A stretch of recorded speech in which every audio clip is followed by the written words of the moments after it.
Welcome to the deep dive. Today we're looking at something, well, pretty surprising that's been happening very recently. We're seeing American doctors leaving the US in quite large numbers, actually. We're basing this on a really interesting article from Professor Lin's website. It's called American Doctors Are Moving to Canada to Escape the Trump Administration. And the comments on that article, they really add a whole other layer to the discussion. So our plan today is to unpack why the source says this is happening, look at the bigger picture for science and medicine, and really help us all sharpen our critical thinking, when we see complex stuff like this, especially about health. Exactly. And what's really key here, I think, is that it goes beyond just the politics. It's a window into these deeper forces that are shaping how medicine is practiced, the integrity of science itself. And it lets us connect some dots, maybe see a bigger pattern in how certain ideas gain traction while others lose ground. It's about understanding evidence in a world that feels like it's shifting fast. Okay, so let's get into this exodus. The numbers themselves are pretty stark. The source mentions a more than 750% increase in U.S. doctors making accounts on physiciansupply.k. That's the Canadian site. That jump from 71 applicants to 615 happened in just 7 months. That's the first step to getting licensed there. There are quotes too, like doctors feeling shy to admit they are American or saying things like, I have to leave this country. Here it is not what it used to be. So apart from those numbers, what about the practical side? How are they actually making this move? Well, a big factor the source points out is Canada's mutual license recognition. That makes the process significantly easier. And these doctors apparently are often willing to take a pay cut, which really tells you something about their motivation, right? Yeah. It's strong. You can see the effects pretty clearly. Ontario's Medical College, for instance, registered 116 U.S. trained docs in just the first quarter of 2025. That's a 50% jump. British Columbia apparently tripled the licenses it gave to American doctors. Even Quebec saw an increase. And some applicants there apparently specifically mentioned the Trump administration as the reason. Okay, but the big question is why? What reasons does the source actually give for such a major life change? It does seem to link a lot of it directly to actions associated with the Trump administration. The article lists concerns about tariffs impacting the economy, a feeling that court orders were being disregarded, even threats to allies.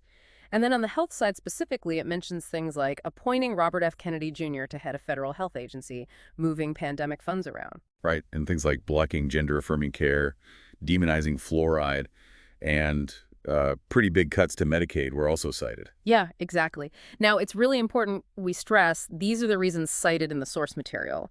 We're just relaying what the article and comments present, not, taking a political stance ourselves. And connecting this outwards, if you look at the comments on Professor Lin's article, the conversation really broadens out. People start talking about a kind of science McCarthyism and a more general brain drain, not just doctors, but scientists too.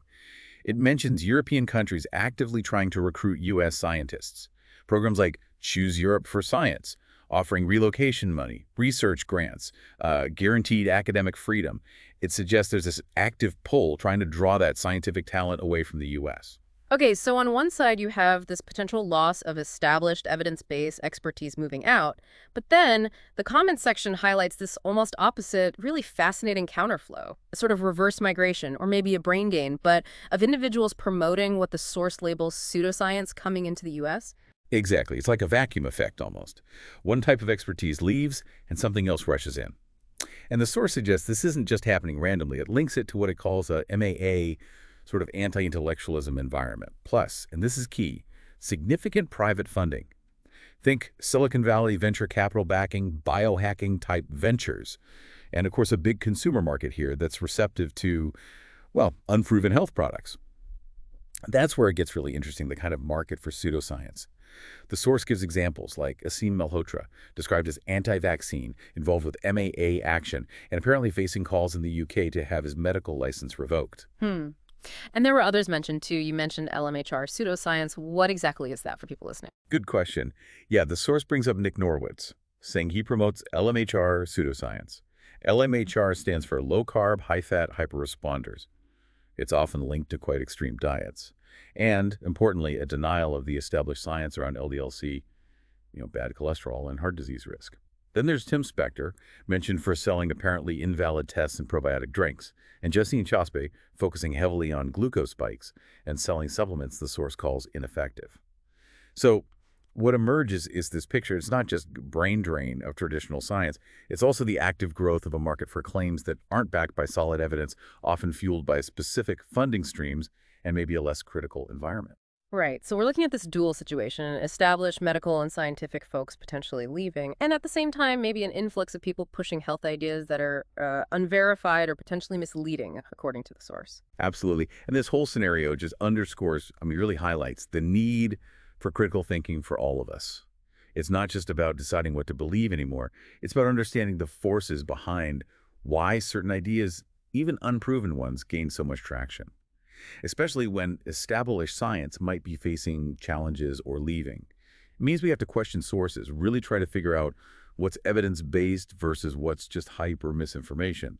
Connecting those dots is crucial for your own health decisions. So, wrapping this up, for you listening, trying to make sense of health news and science in this, well, pretty complex landscape, what's the bottom line here? I think this look at Professor Lin's article in the comments really leaves us with a big question, doesn't it? Yeah. How might these shifts where expertise is moving to and where pseudoscience seems to be finding fertile ground, Right. how might that actually reshape public health and just our general understanding of well-being in the future? It's a strong reminder, I think, to stay vigilant, to really truly engage our critical thinking skill whenever we encounter any claim about our health.